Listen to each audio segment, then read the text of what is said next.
যাক মই ইমান মৰম কৰিলোঁ, এদিন সিয়ে মোৰ পিঠিত চুৰি বহাব মই নাজানিছিলোঁ।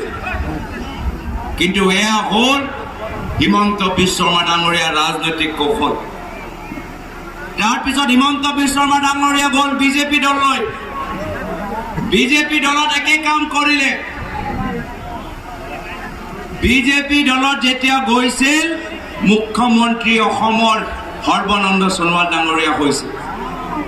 2016 চনত সৰ্বানন্দ সোণোৱাল ডাঙৰীয়া অসমৰ মুখ্যমন্ত্ৰী।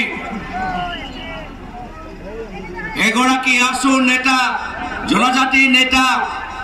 5 বছৰ পিছত 2021 চনত আকৌ নিৰ্বাচন হ'ল। আকৌ সৰ্বানন্দ সোণোৱাল ডাঙৰীয়াৰ নেতৃত্বত অসমৰ ভিতৰত বিজেপি চৰকাৰ হ'ল। সৰ্বানন্দ সোণোৱাল ডাঙৰীয়াৰ নেতৃত্বত বিজেপি চৰকাৰ হ'ল।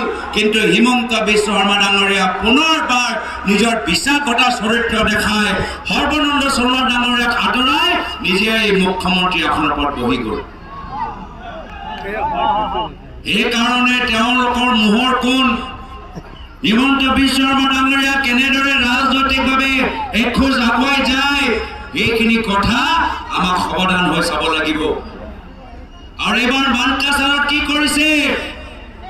মানকাছাৰত হিমন্ত বিশ্ব শৰ্মা ডাঙৰীয়া নিজৰ প্ৰক্সি পঠাইছে। প্ৰক্সি জানেনে? প্ৰক্সি বুজি পায়নে? যেতিয়া নিজে পৰীক্ষাত যাব নোৱাৰে, কাৰোবাৰ বেলেগৰ যোগেদি পৰীক্ষালৈ পঠাই দিয়ে। ইয়াত মানকাছাৰত হিমন্ত বিশ্ব শৰ্মা ডাঙৰীয়া প্ৰক্সি হ'ল জাভেদ ইছলাম ডাঙৰীয়া। হিমন্ত বিশ্ব শৰ্মা ডাঙৰীয়া প্ৰক্সি হ'ল অসম গণ পৰিষদ দলৰ প্ৰাৰ্থী জাভেদ ইছলাম ডাঙৰীয়া। এইকাৰণে মই কৈছোঁ, ভুলতে হিমন্ত বিশ্ব শৰ্মা ডাঙৰীয়া ভোট দিব নালাগে। আপুনি ক'ব কেনেকৈ হিমন্ত বিশ্ব শৰ্মা ডাঙৰীয়াৰ প্ৰাৰ্থী হোৱা নাই, হিমন্ত বিশ্ব শৰ্মা ডাঙৰীয়া ইয়াৰ বিধায়ক হ'ব নোৱাৰে? কিন্তু মই আপোনালোকক কথা দিছোঁ, যদি কংগ্ৰেছৰ বাহিৰে যদি ক'ৰবাত আপোনালোকে ভোট দিয়ে, 2টা ভোট ডাইৰেক্টলি হিমন্ত বিশ্ব শৰ্মা ডাঙৰীয়া বাকচত সোমাই যাব। এই বিধানসভা নিৰ্বাচনত কংগ্ৰেছ দলৰ বাহিৰে যদি ক'ৰবাত আপুনি ভুলতে ভোট দিয়ে, হিমন্ত বিশ্ব শৰ্মা ডাঙৰীয়াক 2টা ভোট দিয়া মানে হ'ব। আৰু সেইকাৰণে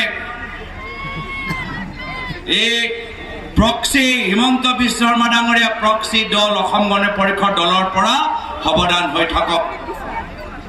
এই হিমন্ত বিশ্ব শৰ্মা ডাঙৰীয়াৰ প্ৰক্সি প্ৰাৰ্থী জাভেদ ইছলাম ডাঙৰীয়াৰ পৰা সাৱধান হৈ থাকক। এতিয়াতো লাহে লাহে অসম গণ পৰিষদ দল বেলেগ বেলেগ সমষ্টিত দেখা পাইছোঁ, তাত অসম গণ পৰিষদ দল কৰা মানুহ কম আৰু AIDF কৰা মানুহ বেছি। সেইদিনা হিমন্ত বিশ্ব শৰ্মা ডাঙৰীয়া সোণাই সমষ্টিৰ বিধায়ক গৰিমুদ্দিন বৰভূঞা ডাঙৰীয়াক লৈ ক'ত গ'ল? তেখেতক এই অসম গণ পৰিষদ দলৰ ভিতৰত সোমাই দিলে।